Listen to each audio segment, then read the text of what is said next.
So although I'm the person in front of you today, I represent a large number of scientists at the USGS, at the National Tsunami Warning Center, at the Alaska Division of Geological and Geophysical Surveys, and the Alaska Earthquake Center.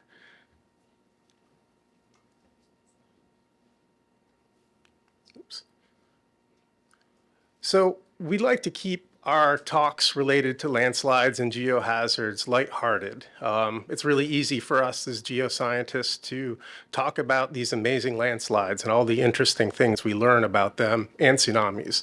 But we do so with the full knowledge and awareness that these events can be tragedies for the communities in Alaska. We're not strangers to big hazardous events causing multiple fatalities.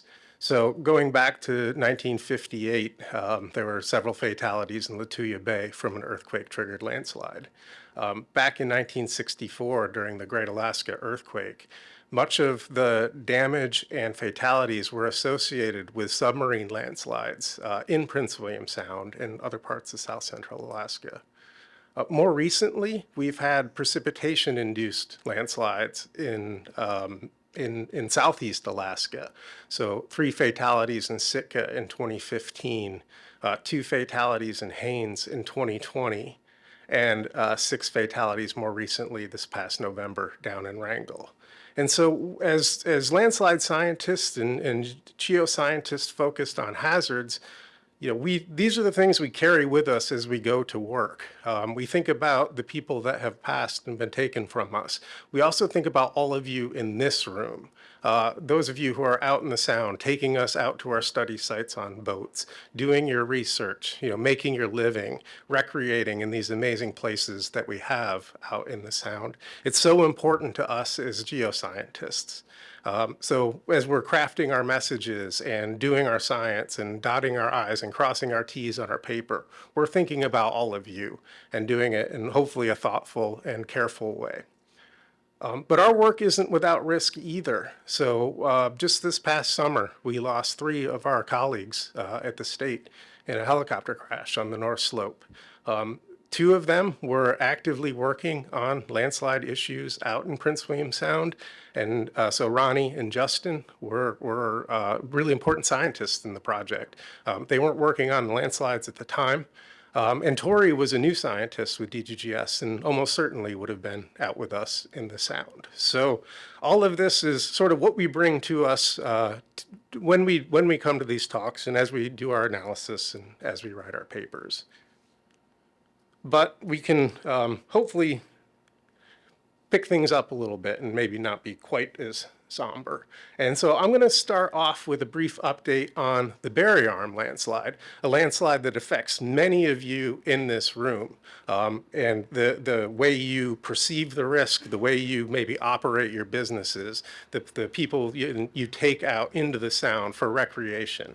I think it's important for us to communicate what it is that we're seeing and some of the uncertainties in what it is that we're seeing in our interpretation of that landslide.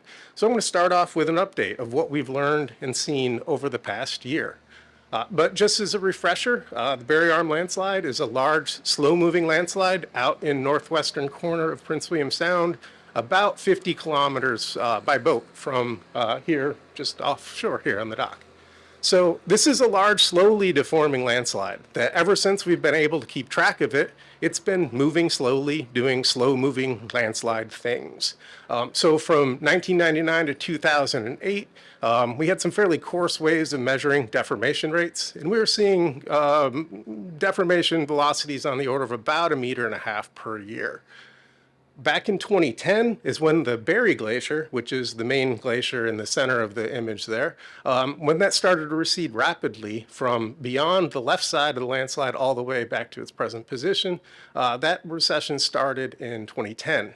And that's where we saw really the highest velocities of that slow-moving landslide, somewhere on the order of about 26 meters per year. Now that value it's an average that we took from 2010 to 2013. So we're not really sure when during that period that landslide moved the most, but it was on an average of about 26 meters per year. From 2014 to 2016, the glacier was still receding. slow down a little bit to about 10 meters per year. The glacier has pretty much been in its position since about 2017. And so we have a little bit of a gap in our analysis between 2016 and 2020. But ever since then, we've been seeing deformation rates somewhere on the order of 2 to 3 meters per year.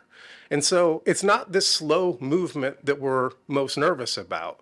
Where we get concerned is when we see rapid acceleration of that landslide, in particular because now that the glacier is no longer buttressing the bottom of the slope, if that landslide were to fail rapidly and catastrophically, it would displace all of the water in the fjord and push that water out into Harriman Fjord, Barry Arm, Port Wells, and out into the Sound and Passage Canal. So our initial modeling shows that should that entire landslide fail rapidly and catastrophically, in Whittier here, we would see, we've got a graph on the bottom right-hand side of the slide there, at about 22 to 25 minutes after landslide failure, we would see a wall of water in Whittier just offshore. Our models are suggesting that's about a maximum height of a little bit over 2 meters. So that's certainly a hazardous event. Some of the initial estimates were a little bit higher than that, on the order of about 10 meters. But 2 meters of water with a wall of water behind it, and basically the entirety of the Barry Arm Fjord, is going to cause a lot of problems. In the harbor, offshore, there's going to be a period of resonance of that wave sloshing back and forth with really dangerous currents that could cause all kinds of problems. So we are worried about the Barry Arm landslide, but it's really hard to tease out what is a landslide doing normal landslide, slow-moving landslide things versus rapid acceleration of that landslide that could be hazardous for you folks. One of the primary tools we use to understand the landslide deformation and its potential acceleration is a ground-based radar. So this is installed on the east side of the fjord. So if I was the person standing here taking this picture, has the landslide at their back on the other side of the water. There's an enclosure that contains the ground-based radar, which is that little image on the upper right-hand side of the screen. It's a synthetic aperture, so it takes an image, slides to the other side of the yellow rail, and takes another image. And it does this anywhere from every 6 minutes to about every hour, depending on time of year and power available to that system. What this allows us to do is measure very precisely the deformation of the landslide. So this is what we like to see when we log into our systems each day. Green is good. We're basically imaging 2/3 of the landslide mass here. We've got a couple features that we like to refer to highlighted in the white font. And when you see green, that means the landslide is either not moving or it's moving away from you. And since it's a landslide, it shouldn't be moving away from you. So if you're seeing things moving away from you, then you probably have to check your algorithm. But this is an image of what we really like to see, a landslide that is not moving. That's not to say an earthquake couldn't happen all of a sudden and trigger this landslide to fail rapidly and catastrophically, but we're much more nervous about one that's moving. So this image was taken in August 21st of 2022. If we look at what the primary patterns were last summer, is we had rather slow deformation across the entire mass of the landslide. So you can kind of make out the scale maybe if you squint hard enough, but we're looking at deformation rates somewhere on the order for most of the landslide, approximately 10 to 20 millimeters per day. So not very fast, nothing unusual for a large slow-moving landslide. But if you look in the upper left-hand corner, you actually see this isolated, localized area where the deformation rates are somewhere on the order of about 50 millimeters per day. Now, this is a big chunk of rock up there. The kite itself, that block that's up on the upper left-hand side, is approximately the size of the landslide that was triggered in 1958 in Lituya Bay. So that just gives you some sense of the scale of that block itself. But after some aerial reconnaissance and detailed study of some of the imagery we have of this area, we concluded that this block that's moving is largely composed of really fragmented surficial material, that could be ice cored. And so from a tsunamigenic potential, it's probably not that hazardous at a regional scale. I certainly wouldn't want to be hanging out at the base of this slope or on the beach on the other side of the fjord, but this block itself probably it doesn't represent a regional hazard should that particular block fail by itself. But this is the pattern that we saw pretty much throughout the summer. And so if you're paying attention to our communication products, you see that we were just mentioning that we're seeing some deformation of the landslide that's consistent with our understanding of a slow moving landslide. If we compare that to what we saw in the summer of 2022, this is just a little over 1 year prior to the previous image, you can see why we were putting out communication products a lot more and letting people know about the landslide activity. We're seeing rates on the order of 100 to 75 to 100 millimeters per day across the entire landslide. We're seeing those rates increase substantially throughout the course of the summer. So this is a case where we increase the frequency of our communications and let you all know that, hey, we're so worried about this that we're suspending our boat operations in this area and only basing our crews off of helicopters that are up high on ridges and safely out of the way. Oops. I guess I'll just skip to this slide.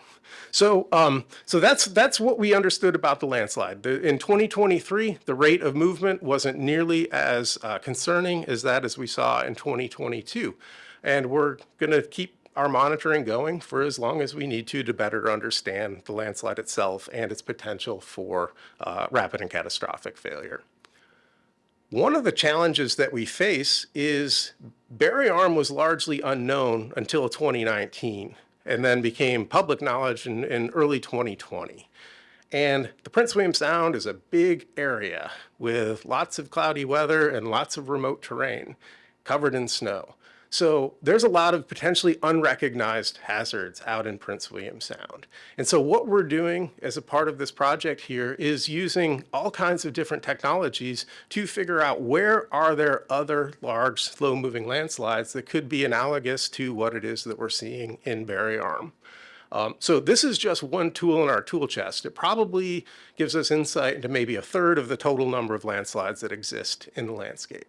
And so from Lauren Schaefer's recent report using satellite INSAR, she recognized 43 slow-moving landslides in the Prince William Sound region, 11 of which have the potential to end up with some amount of material in the water.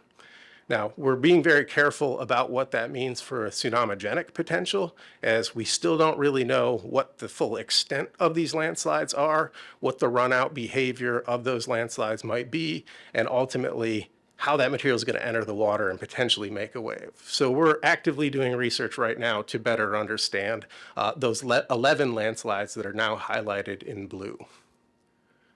We also are concerned about the shallow precipitation-induced landslides, such as those that we saw in southeast Alaska. In this case, you have a landslide that happened in Haines during, it was a good rainstorm, but it wasn't a particularly remarkable rainstorm, and that terrain where it initiated from wasn't particularly remarkable either. So one of the challenges is not only to find places that are either prone to landslides or have existing landslides, but to better understand those conditions that trigger those landslides, especially when you compare it to other places that didn't have landslides. And then finally, one example of an unrecognized hazard is just behind me right now. And so we know that there is a large slow-moving landslide that's been detected using Lauren's method just up here on Maynard Mountain. What we don't know is the size of that landslide, the depth of that landslide, the potential run-out of that landslide. So we need to make this information known to you all because it's our duty to do as government scientists.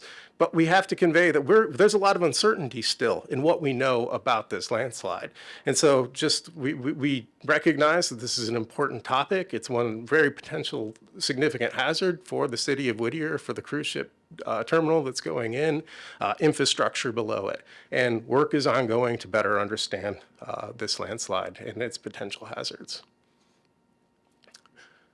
finally, this is one of the things that these types of events we're so appreciative to be invited to and be a part of, is that as geoscientists, we're pretty good about showing graphs and walking you through the maps and the different risk assessments we do and showing slides. But we can all improve upon our ability to listen to you all and learn from you all. And so I'm really excited to be here. I'm going to cut my talk a little bit short and give you all an opportunity to ask not only me questions, but Dave Snyder, the warning coordinator for the National Tsunami Warning Center, is here, and Mort Larson, the DGGS Landslide Hazards Program coordinator, is here as well. So I would like to take just a few minutes, if that's okay, to have a discussion about your concerns, your questions about Barrier Arm or other landslides, and maybe hear your thoughts on risk perception, risk awareness, risk tolerance. So let's open it up. Hopefully there'll be a couple questions. Yeah, Mort and Dave can come up and we'll see if there's questions. I can bore you with more slides if you'd like. No? Anybody in the room? Yep.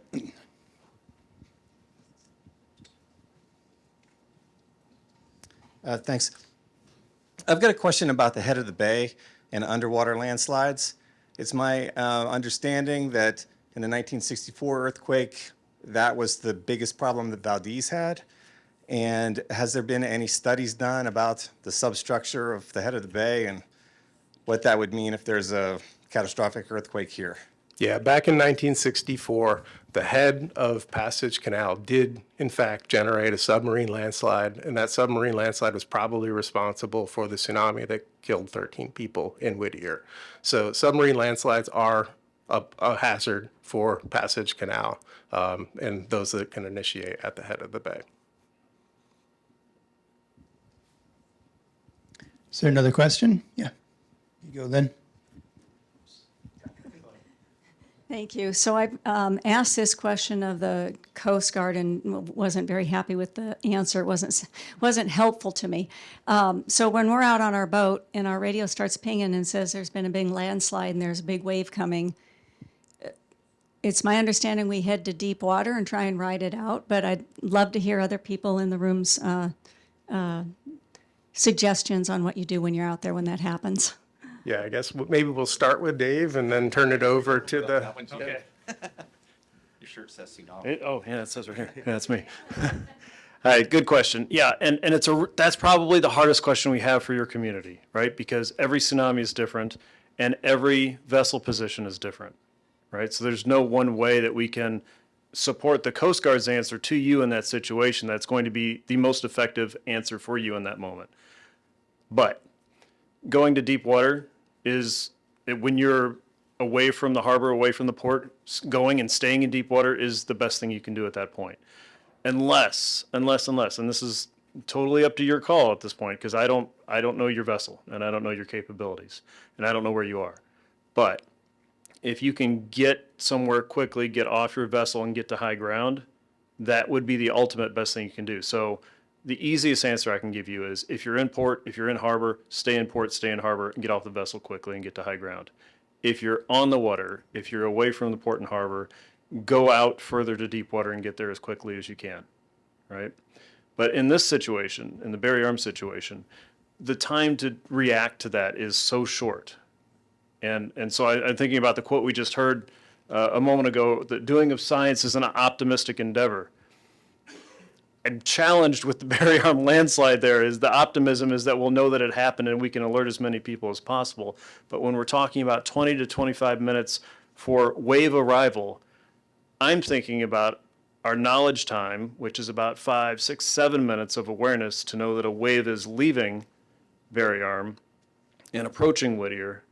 And now we have it down to about 15 minutes for my team to react and look at the information and push the buttons and send the message and have that travel across the systems to where the siren comes on here in Whittier, leaving you somewhere between 5 and 10 minutes to recognize that an alert is being sent, understand what it means, confirm that it is happening, that it's a real thing, because what do you do when something bad is happening? You check other sources to make sure this is really happening, right? It's not immediate. and then actually take action. And that has to happen quickly for Barry Arm. So good news is, Whittier is a tsunami-ready community, and you guys have done a lot of the work here in this community to be ready to respond quickly. But you're going to have to practice that and look at those signs and make sure you know how to get to the top of the hill, or think about every single position where you are in Whittier or in your day in the Sound, and think about what happens if I get an alert right here. Where am I going to go? And then play that out, okay? But that is the hardest answer that we have from the Coast Guard and from your community to help you get to a safe place there. And we'll be having those discussions in Valdez here in a couple of weeks with a maritime tsunami guidance specifically on those types of questions. So thank you, and I'm sorry that's vague, but hopefully somewhat helpful. Yeah, and I'll say that's I mentioned it earlier. It's June 3rd and 4th in Valdez, and it's open for people to attend. So, Have time for one or two more questions? Yeah. Hey, just a quick two-parter. What you shared a very cool graphic. Well, maybe "cool" is the wrong word, but what about the movement side, and when you guys make the call to not be out on boats up in the area, and pushing that communication out. Is there a place that people can get that information? I didn't see a website or anything, so. Yeah, I meant to put that in here. If you go to the DGGS webpage, Mort. Yeah, sure. Probably got might that as well, memorized. might as well speak on that. Yeah, so if you go to the Division of Geological and Geophysical Surveys, on our front page, they'll have something that says Barry Arm Update, and you'll be able to go there, and it gives information. It gives contact information regarding, Dave, Dennis, and I, and then Mike, but also gives monthly updates, but also gives information about the stations that are up there and the data that we're gathering. Yeah, so you guys do that. That'll do that right there. So. Great, thanks. You answered the second part too. Okay, perfect. I answered two questions in one. Great. Hey, so the green line on that image that was just up there that Doug had you put up, was that the SCARP line that was showing little movement? So in other words, it's all the loose debris and material is probably already fallen from there and added to the movement below, the darker colors, the red, purple, right? Yeah, that's correct. So Okay. the green is what's known as the headscarp. And so the landslide is actually sliding away from that Gotcha. surface. Yeah, you can visually see that. It's pretty impressive. Yeah. Okay.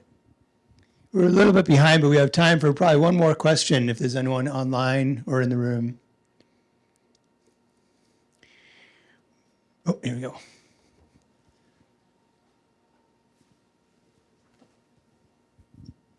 Last month, there was kind of news articles about the federal funding for the tsunami warning program being at risk.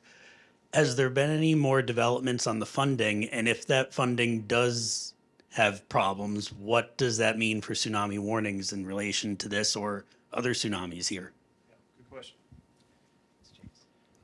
So the funding that you're speaking about was funding that was directed from NOAA through the National Weather Service grant program called the National Tsunami Hazard Mitigation Program.